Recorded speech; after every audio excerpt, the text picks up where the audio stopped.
Good morning. Thank you, Chair Nathanson, Vice Chair Marsh, and Representative Finley. My name is Sherry Helt, and I represent beautiful Bend. I am here to testify today for Bill 3357. One of the largest barriers in my area at Central Oregon Community College is childcare costs. We find this such a large barrier that we actually have an emergency fund for students that can apply to get up to $600 for childcare emergencies. And we have a waiting list that we are not serving all of the needs. The $600 only serves about a third of the cost that the students will experience. But this is a huge barrier for people with dependents at home, and it causes them to drop out. And so at my community college, we've actually met the needs through this emergency fund, but we can't meet all of the need. There is still, it only pays for a third of the childcare, and we have a waiting list. But it is so important. In Central Oregon, we're in a childcare desert, and childcare is just absolutely impossible to find. And any way that we can help students that are trying to get ahead and finish their degrees and take barriers out, I believe that we should. We know that if people go on to community college, they'll have more access to jobs.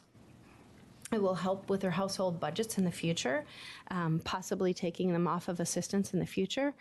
And it is so important in Central Oregon, and I can't stress that enough. And so that's why I'm excited to bring this bill forward for your consideration today. I did want to talk about another regional example. While this is not a tax credit, other efforts have been introduced to help couples and families to higher education programs to earn degrees or certificates.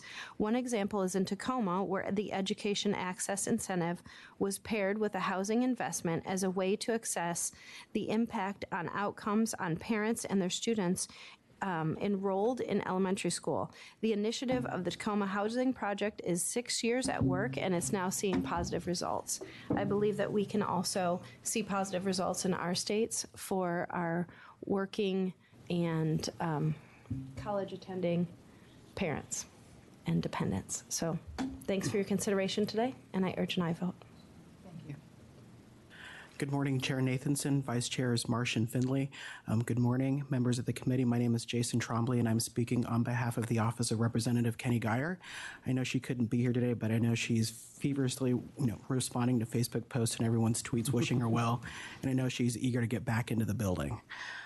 So I'm here to speak in support of House Bill 3357. This bill is important for the representative in part because this came about after listening to students who were enrolled in Portland Community College, specifically the Southeast campus, which is located in the heart of the district. This bill came of importance because what we know is that about 50% of students enrolled in Portland Community College are part-time students.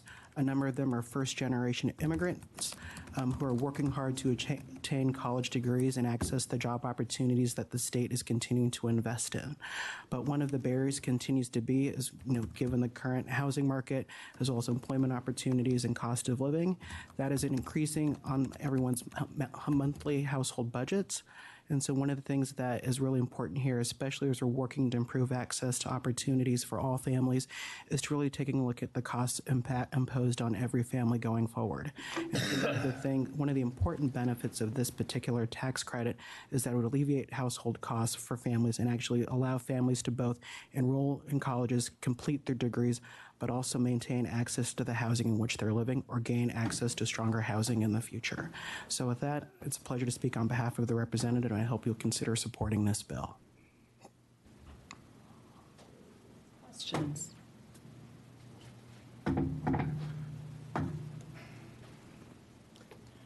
Representative Marsh took my question, so. I will ask one. We don't have a necessarily current final revenue impact statement, but maybe something in the ballpark. This is an expansion of the current assistance that we provide. as you all well know, and as everyone understands in the building, we're oversubscribed for suggestions for tax credits. If there was an interest in looking at this because it's very useful to help keep people in school and allow them to finish. But if there weren't enough money in the tax credit budget, is there a particular direction in which you would, you have thought about narrowing the scope of this? Or is it, does the bill represent this is the way it needs to be, and because of the way the concept is developed, it can't be pared back or narrowed? Thank you, Chair Nathanson, for your question. One, I would hope that when we're looking at the tax credits, because I know that there are a lot of them, that we look at the return on investment. This particularly, I believe, is a huge return on investment. One, because we're investing in people that are investing in themselves. And so to get people to finish school and get off of public assistance would be really helpful to our state system. I believe that if we can get people and help them to graduation and get to better jobs and better income, we will definitely improve the outcomes that we have as a state. And so I think the return on investment is huge, and so I would hope that that would be a fact considered. Paring it down or moving it into a different type of subsidy we would be open to, because the need is so great that we are finding that this is a huge barrier. It's a large enough barrier that my community college on its minimal budgets is assisting 23 students with $600 tax credits and at a third of the cost, and is turning away other people. And they're doing this while their, incomes are, the income from the state has dropped, while tuition has been raised, and they're trying to keep it at as low a cost as possible. But they're doing it because they know that this is a huge barrier, and we have to change the conversation around this for these students to make sure that they're able to attend school and complete school and be able to be productive in our society. And so I hope all those factors will be considered, but I would be open to conversations, as well as I'm sure Representative Alyssa Keny-Guyer would be. And I'm proud to be here on her behalf as well, because she cannot. So, thank you for your response. Any other questions? And no one else had. No, I just want to reemphasize that the fiscal is pretty critical before we can move on. But I appreciate your question, and the return on investments is a huge thing. So that somehow, if we could figure out how to quantify that somewhat, it would make it an easier decision later on. But we do have a substantially smaller tax credit budget than in the past. So It has been a challenge for me for many years to figure out a way to express in our official documents and in our system where our revenue and fiscal offices report to us, because often the report is geared toward one particular event or in one particular biennium, and doesn't take into account what happens in the next biennium and biennia after that. And it also often addresses what happens in one area of the budget, like revenue, and on the revenue side, but not the cost side. So you can't, there isn't an official way to express cost avoidance, for example, or sometimes direct cost savings. So that's always been a challenge in the way materials are prepared for us to see real specifically an economic impact in a more holistic way. Chair Nathanson, if I may add one more point for the record. on the first page of the letter that Portland Community College submitted to OLIS over the weekend, I do want to acknowledge one graph in terms of the immediate impact for their students, where it states, at Portland Community College, 58% of the students are part-time. They're working 2 and 3 jobs to keep their head above water and go to school. The average graduating class at PCC is 45% first-generation students. 30% of our students that had or are about to have children. What's worse is that 13% of our students don't know where they will lay their head at night, and 66% are experiencing food security. So I think looking at both if you're looking at the immediate impact over the immediate biennium, there are some immediate kind of statistics that you can take a look at in terms of to what percentage students will actually attain, more housing stability, what percent of students have access to food, particularly with their statistics, but also pairing that with the long-term potential gain that Representative Helt has identified. Very helpful, thank you. Anything else? And no one else signed up to testify, so I am closing the public hearing on House Bill 3357. I'm opening a work session on House Bill 2978.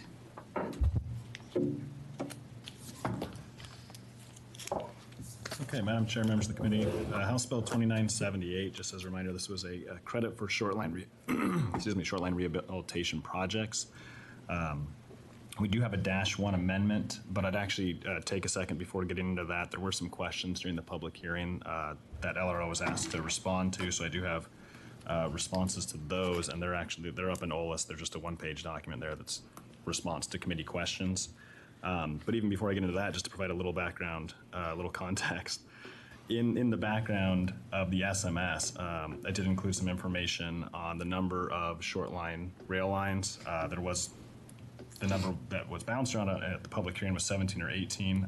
There's actually identified 21 total from Department of Transportation. Although some of these can be terminal rail lines, which are less than a mile in length, so pretty small. But so there's 21 in total, and just to give you some sense, that 5 of these are publicly owned. So some of the testimony that was received in the public hearing related to Portacoos Bay's ownership of one of these. But most of them are privately owned, but 5 of these are publicly owned. It could be from a port, a city, or a county government owns some of these.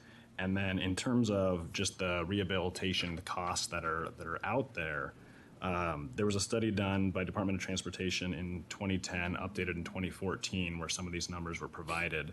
And I did include the output or the final recommendation from the Oregon Rail Funding Task Force. This was in 2011 and followed up on the first study put out by Department of Transportation. But the costs for rehabilitation of these short lines can range pretty drastically from $325 million or so to $2.1 billion. And that really depends upon what the rehabilitation project is or what it would be. And part of that is identifying bridges that are in need of perhaps some rehabilitation in some way, or you could also just replace the bridge if you wanted a longer term use out of it. So that's part of the range of as little, so to speak, of $325 million all the way up to that $2.1 billion figure. Again, that's replacing bridges and doing more, maybe replacing tunnels rather than just reinforcing them. But so that's the context of costs. In terms of the response to the committee questions, so again, there's a document on OLIS. The first one was about the federal railroad tax credits. This was discussed in the public hearing. Again, there is a federal short-line railroad tax credit, or there was. It's not effective right now, but it was similar to the way Oregon's, the one that's being discussed here in 2978, was in many ways built upon the federal credit that's as of right now sunset. But that's a 50% credit related to the rehabilitation costs. And again, it's also for the short-line railroads.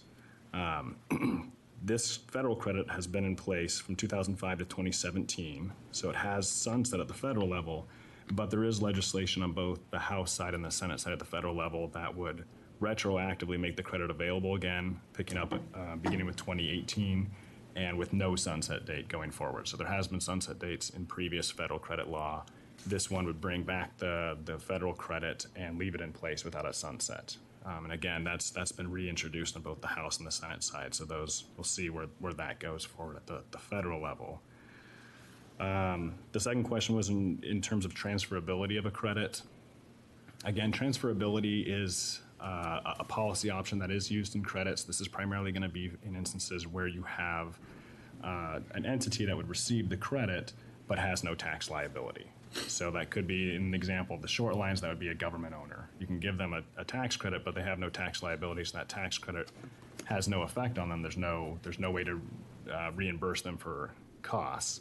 So what transferability does is it allows the entity that receives the credit to then sell it to another entity or a taxpayer that has tax liability. So the example would be if you had a $10,000 credit, you're maybe a port district, you could then sell that credit for, say, $8,500.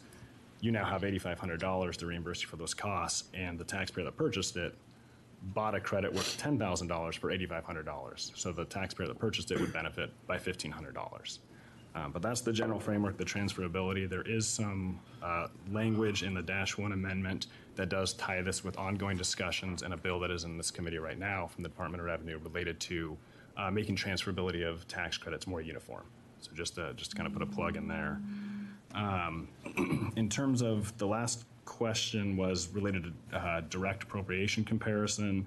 So I just have a kind of a chart there with two boxes just to kind of give the idea and the discussion that often comes up between a tax credit or a direct appropriation. In this case, for rail funding, there are examples of direct appropriations. That is something that is ongoing, whether it's federal grants. Connect Oregon also provided grants to whether they're the short line rail as well.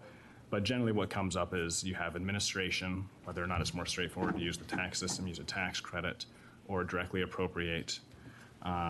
The timing of applicability, again, tax credits generally get a 6-year review, so that's a 6-year process that's usually in place with a tax credit as compared to a direct appropriation, which may come up every single biennium. So there's differences there. The ability to claim the credit, of course, that's where the transferability comes in, where if a taxpayer doesn't have that ability to claim, then there needs to be something put in place to allow that entity to receive some benefit from the credit. And then the last thing that comes up quite a bit is just the timing of it. So again, a tax credit, again, that's something that happens when you file your taxes for the most part, where a direct appropriation could happen at a different stage, where you could get the funding before the rehabilitation project is done or at some point during the year, if it's the idea is to get the funding out to the entity doing the rehabilitation on the short line more quickly. But those are just things to keep in mind in terms of a tax credit and a direct appropriation. In terms of the -1 amendment, there are it's a few changes in there. The first one is, in just the first few lines of the -1, is disallowing, in some way, disallowing the use of Oregon's credit if a federal credit is claimed for those same rehabilitation costs. So if the federal credit were to come back and, say, a railroad takes the federal credit, they then couldn't use those same rehabilitation costs to qualify for Oregon's credit. So it avoid taking both credits for the same rehabilitation costs. Now you could choose to take the Oregon credit instead, but that would be up to the taxpayer or the railroad to choose between those two. The other changes related to the certification. So the certification of the credit in this case would now be with Department of Transportation rather than Department of Revenue as in the introduced version. There is language in there that's somewhat standard in the case of certification is done by, in this case, Department of Transportation, and they notify Department of Revenue of who is qualifying for the credit. There is rulemaking authority provided to Department of Transportation, Department of Revenue. The language related to the transferability of the credit has been replaced with the language more in line with the standard uniform language that's being discussed in other bills before this committee. And then there is also language that's put in place for conditions and procedures related to instances of fraud, where the idea is you can claw back a credit that's been certified or a credit amount that went to, say, an entity or a railroad in this case that didn't live up to, so to speak, their requirements. So that language has been included as well. And again, this does apply to tax years 2020 through 2025. So it is set up to have the standard 6-year credit language. And just as the last point is, there is an overall limit on these credits for the certification for the year. Right now, that is still left blank in this bill. So that has not been specified what the annual limit is. Thank you. Representative Reschke. Thank you. And thank you, Madam Chair and Kyle. Quick question for Kyle is, in your -1 staff measure summary, at the end of the paragraph, it says, limits total amount of potential tax credits at time of preliminary certification to no more than blank dollars for any biennium. I was wondering if we had a number to put in there or not, or am I looking at an older version? It's, yeah. No, Representative, it is still a blank in the -1 as well. So that is the one piece that's still left unspecified at this time. Okay, so we don't know what the limit is. When would we know that? Well, you would have to fill that in before it would certainly, the bill would move out of this committee. So Okay. I think at this point, the -1 was still following up on the continued discussion. That was Okay. part of the public hearing, was fixing some of the things that were brought up and then revisiting. And then a follow-up, Madam Chair? Yes. And just a comment, it sounds like the certification process is now at ODOT, and then DOR will issue the credit. And I'm on this bill, but it gives me just a little pause because we had the same model for the gigabit exception where the PUC gave the authorization for the exemption, and then DOR denied it in some cases. And so I want to make sure that linkage is really tight, as opposed to one agency saying, yeah, this qualifies, you do the work, you apply for the credit, and then find out, oh, no, it doesn't.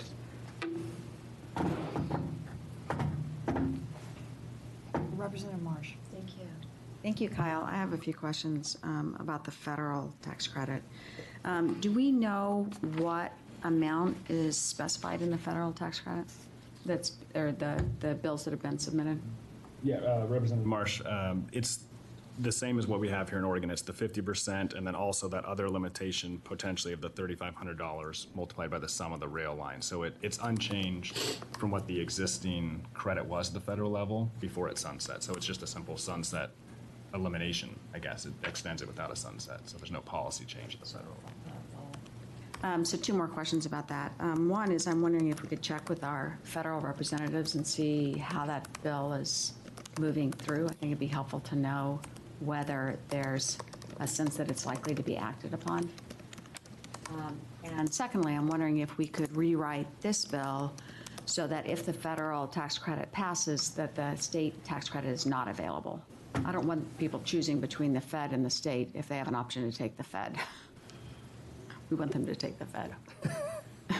Yeah, Representative Marsh, we can follow up, and I believe one of the bills is, I want to say it's Rep. DeFazio is introducing it, but it is from Oregon's delegation. So, but yeah, I believe last federal session it did pass out of, I want to say the House, but it didn't get out of the second chamber. So there has been some traction with the bill. And if I could ask, let me ask one more question. Thank you. And I'm assuming that federal tax credit, though, is not useful to the publicly owned short lines. Is that correct? I would have to follow up on that if I didn't see any transferability in the language, but it could be buried in rules. So I can follow up to see if there's something at the federal level that would, yeah, get that to them. Thank you.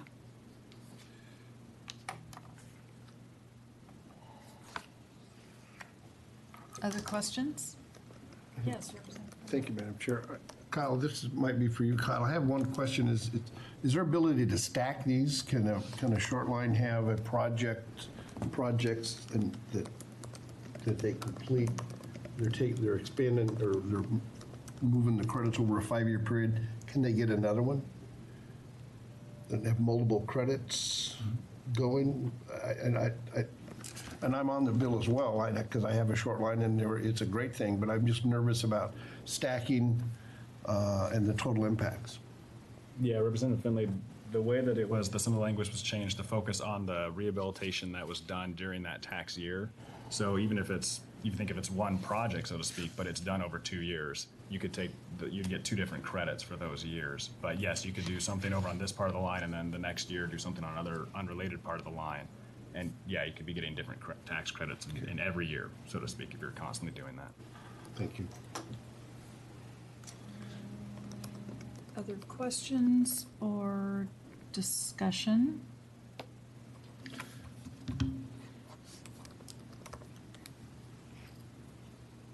Legislative Revenue Office will be getting back to us with answers to those questions, with a potential revenue impact statement.